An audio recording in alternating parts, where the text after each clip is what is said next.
Teacher sends girl home without pants, dad makes them pay. He ran back to the school's office and looked at the principal's assistant. He started bellowing at them for answers. The principal didn't seem to care too much. The principal took one look at the dad and quoted a paragraph from the school rulebook, smirking as he did so. He may have been smug, but he didn't realize what the dad would do next. Nathan was taking Jamie to school as he did every day. Today was February 24th, the first day of her new school, after leaving their lives behind in Florida. This new school was a Christian one, it had a few rules that Nathan wasn't accustomed to. But he didn't think they would cause him to reach his boiling point. When the school day was finished, Jamie had to ride the bus home in the most embarrassing situation she had ever been in. Jamie was crying when she got off the bus to find her father. Nathan could tell something wasn't right, but when Jamie got closer he couldn't believe it. He was completely mortified. When Nathan looked down at his daughter and saw how her eyes were red from crying, he promised that the one responsible for this was not going to get away with it. This wasn't Nathan's first time standing up for his family. The way Nathan saw it was that what the school put Jamie through was not just completely out of line, but unlawful too. The first thing Nathan realized when Jamie approached him was that she didn't have any pants on. He didn't understand it, so he got into his car and drove to the school to confront them. Why would they do this? The faculty was oblivious as to who this man was and what he was about to do. After dropping Jamie off with her mom, Nathan sped towards the school with focus. As he came whirling into the parking lot he was seething. He imagined what he would do to the person that caused his daughter's pain. His huge muscles flexed as he moved his bodybuilder's legs into the school, his hand making a tight fist. Nathan walked with intent. He flung open the principal's office doors, where the first person he saw was the principal's assistant. Before the assistant could even stammer a word he bellowed at her, demanding why his daughter was missing her pants when she got off the bus. He interrogated her, he needed to know the truth. I asked the assistant principal why my daughter was sent home in just panties and a t-shirt and she begins to tell me we thought she had a long enough shirt to be able to put her on the school bus and send her home, Nathan angrily recalls. This answer wasn't the one he had hoped for and it certainly wasn't good enough. He needed the right answer. Where are my daughter's pants? Nathan angrily snarled at the assistant. She replied by simply saying they were taken away, confiscated. Nathan didn't understand why they would have been taken away. But when they elaborated, he was not expecting what he heard. It couldn't have been a violation of the school's rules.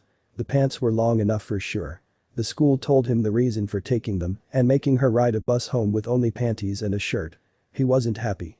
The assistant gave a sigh of relief as the principal, at long last, entered the room.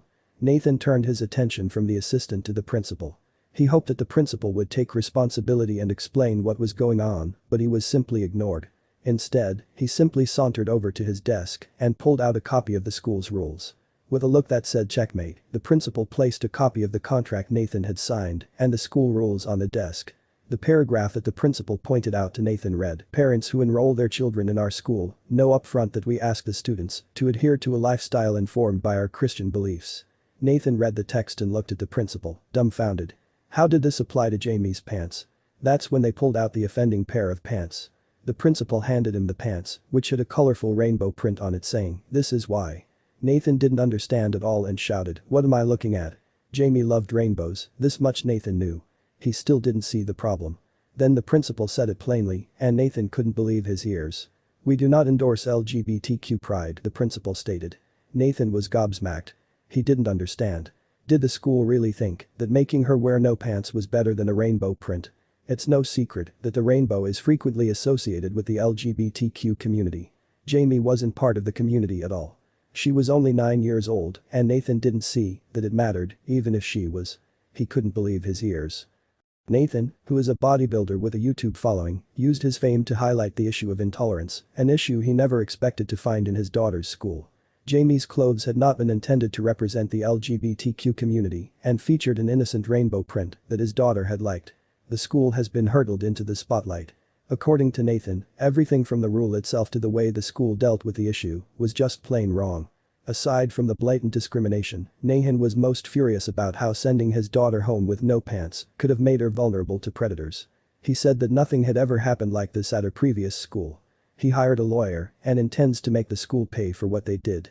But is he right? Needless to say, this incident has also made Jamie's parents concerned about what is going on in the school behind closed doors. Now that we come here, we have all these issues. There's obviously something more going on than what we're seeing. Parents who heard about the way the school had treated Jamie were furious too. Could the school have handled things differently? Jamie's mom brought up another good point.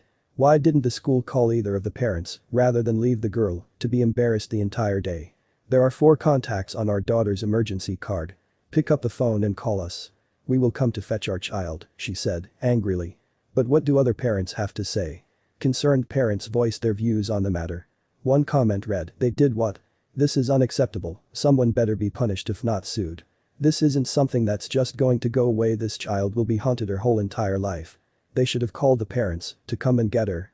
But how did the school respond to the backlash? The school issued a statement which implied that there were plenty of other options if Jamie's parents had not wanted her to attend a school with Christian values. They stand by their decision, stating that they will not tolerate violations of the school's code of conduct. Needless to say, Jamie's parents are looking to enroll her elsewhere.